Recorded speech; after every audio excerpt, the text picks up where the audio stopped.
Hinikayat ng Department of Foreign Affairs, DFA, ang mga bansa sa Asya na palakasin pa ang alyansa at gumawa ng mga hakbang para humupa ang tensyon sa South China Sea.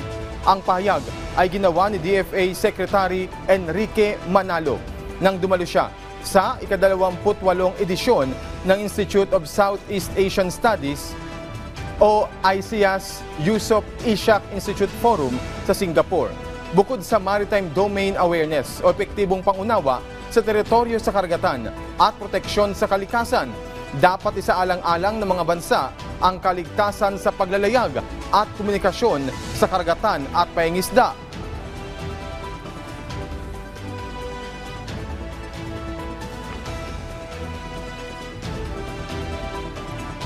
Hinimok din niya ang epektibong Code of Conduct sa South China Sea at nakaangkla ito sa pandaigdigang batas. Ang pagbuo ng COC ay nagpapatuloy simula pa noong 2018 matapos sundin at i-endorso ng mga lider ng China at ASEAN ang konsepto o istruktura nito.